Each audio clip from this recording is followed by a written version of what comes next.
Hey guys, happy Wednesday. Aloha, mother fathers.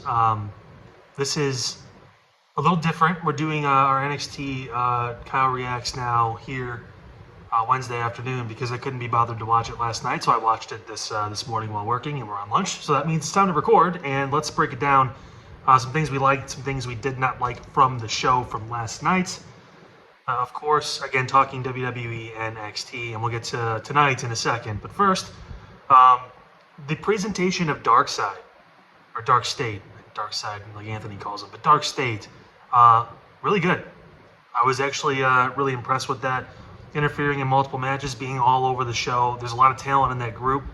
I'm sure there's only probably one or two that will really get over. I know Dion Lennox is probably one of them. He's got the vocal skills, he's got the look, all that stuff. Yeah, but no, I'm excited. They're going to get a match next week now against four really important stars across NXT and TNA. It's Trick, it's Moose, it's Obafemi, and it's Javon Evans. So that's going to be fun to watch.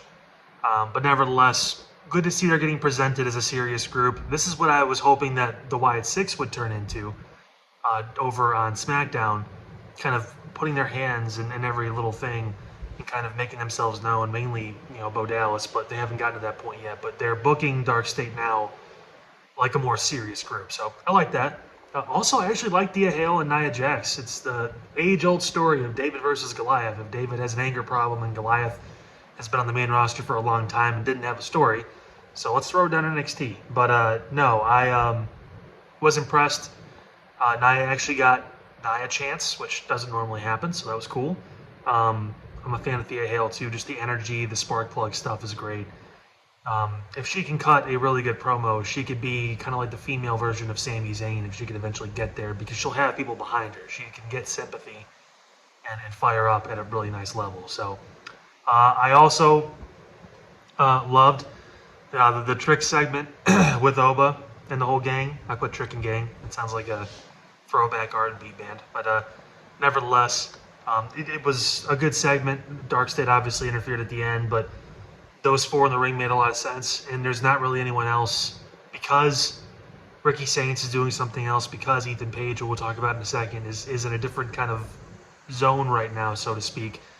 Those are the guys, those three that have to carry the main event scene for a little while here. So good to see them all involved together, and it was a good segment. So last thing too, Chelsea Green came down to NXT. Good to see her. She was being comical too, but she had and felt important.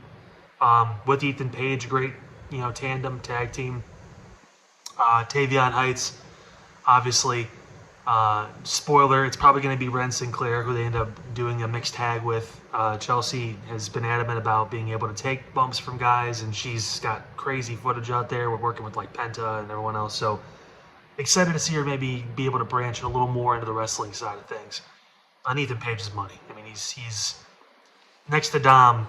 He can be one of the most heatly booed heels in all of WWE if given the proper opportunity. So, like that a lot. Only thing I didn't like, and it's not necessarily the match, it was fine, but the Blake Monroe, Kalani Jordan ending, I'm not big on like countouts, and I understand it, and it saves Kalani and keeps her safe while also not really giving a definitive result to Blake. And I know the Jordan Grace thing is obviously huge with all this, but I just don't like countouts and the way it happened. I wish there was a more definitive finish. But again, I understand why. And it wasn't like this was a show full of, no decisions, whatever, or, scrappy, weird finishes. So I'm not terribly upset with it, but just personally for me, not a great finish from my aspect. And again, Blake Monroe being scared of Jordan Grace and the neck brace is kind of funny, but that's neither here nor there. So that's going to wrap up the NXT Kyle Reacts for, of course, last night. Tonight, Anthony and I are making the trek because AEW Dynamite is in Cleveland. So we will keep you guys posted on that. We may end up doing a Reacts together later. We'll see what happens. But nevertheless, that's why my hair is all messed up. I've been pulling it out thinking about tonight. We'll see if they impress me and if I keep watching Dynamite moving forward for these Reacts. No guarantees. But nevertheless, have a good rest of your Wednesday now. How about that? And I will catch you guys later for the AEW Reacts. Until then, be safe. We'll see you then. And oh boy, it's going to be interesting to say the least. So tune in for that. See you guys soon.